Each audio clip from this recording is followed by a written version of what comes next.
And those are inferential questions. Those are ones where the author infers something. Infers means that he says something and you're saying this is what he meant. Okay? And they will say in the questions, they will actually put in there, in the second paragraph, the author infers that, da da da da da da da. And then they give you 4 answers to choose from as to what he inferred. But the word infers will be there. If he doesn't use that, they'll probably use the word suggests. But almost every inferential question will have either of those 2 words, which means that tells you right then what kind of question it is. Number 1, it's not going to be in the reading passage. You're going to have to take it outside of the reading passage. So what does that mean, time-wise? Longer. It's going to take you longer.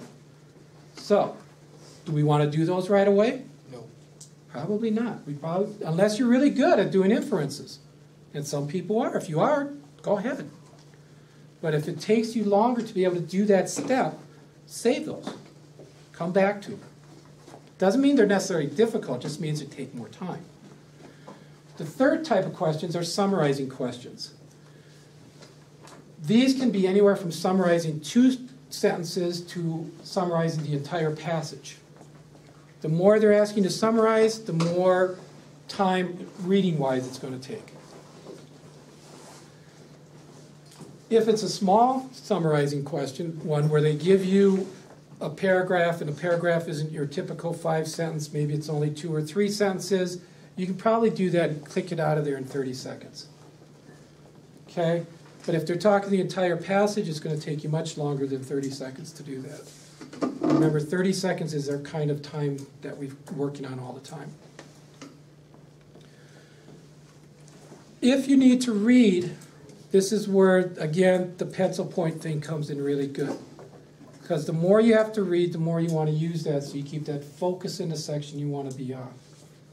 So if they're saying your answer is going to be found in paragraph 2 of the passage, then you want to put your pencil down on paragraph 2 and follow it along so that you are actually seeing everything that's written there. Okay? So we're going to go to our questions first, glean the ones we can there out of the reading. Then we'll come back at the end and do more of the reading when we have time. But again, we only need approximately half the questions to get a good score on this, about a 20-21 on the reading, and the science requires you get about half the questions. Okay? So you got half the questions that if you never get to and you just guess them, you're still going to be ahead of where you want to be. You are where you're at. Okay? That gives you a lot of leeway.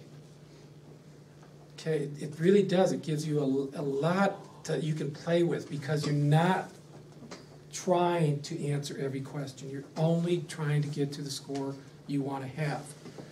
Because of that, you're lessening your stress level, which means you're thinking clearer, which means you'll get to more.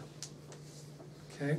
But it's really important that you establish your baseline where you want to be, because that tells you how much cushion you're going to have, how many you can play with, how many you cannot answer.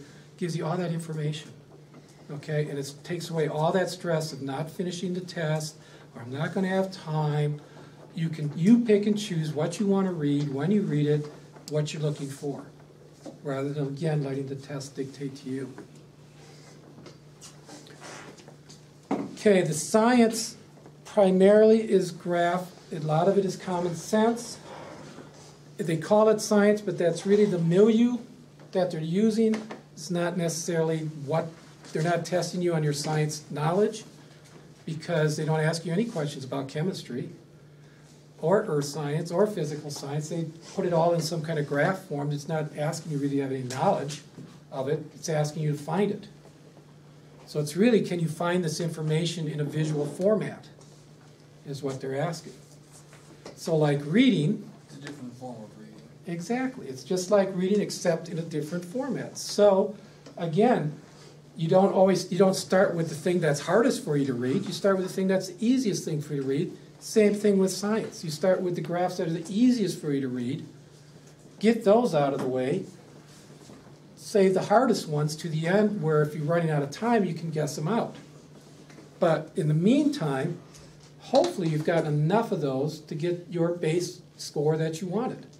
So those ones at the end won't matter. On the practice test, they had one where they had a whole written. Remember we talked about where you had to read a whole bunch? And there was about 8 questions assigned to it. Again, those are going to require you to do some really intensive reading because you can't skip anything there. Because what they did is they gave you the experiment, and then they gave you the 2 subjects down below, and you had to answer questions about the subjects. But in order to do that, you had to read the stuff, the experimental stuff on top. That's going to be a huge timer. Save it for last. Save it, yeah. Particularly if you're a slow reader. You sure as heck don't want to do that first. Those are the kinds that you definitely want to save to the end and do the more graphic, visual stuff where it's easier to find things. Okay? But again, you're only looking at about half those questions in order to get a good score on this. Okay?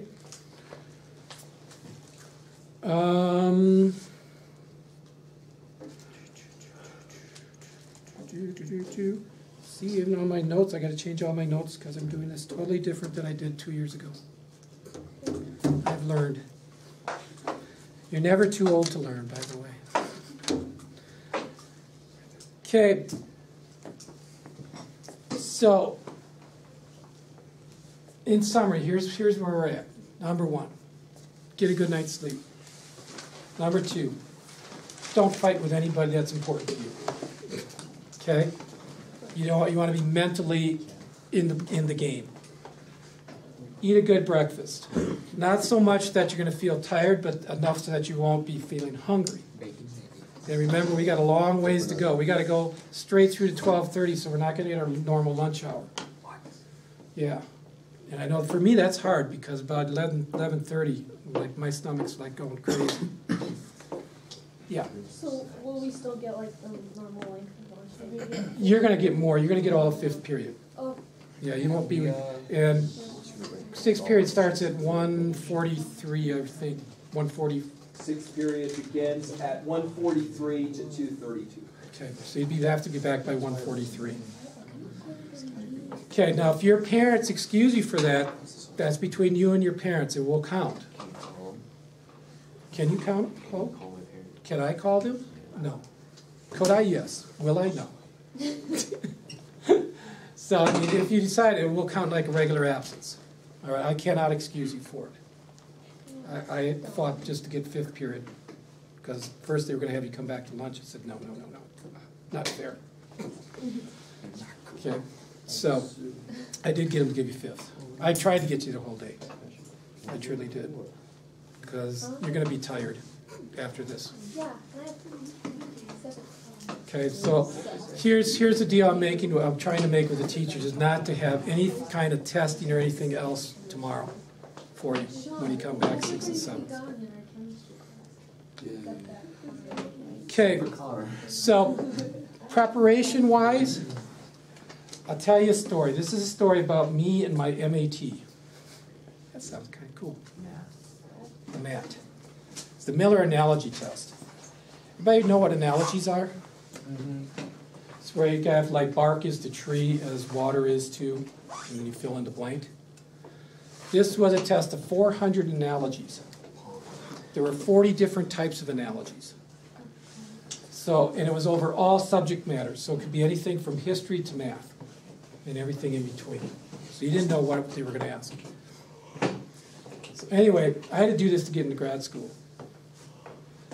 Now there's a couple things I had learned by then.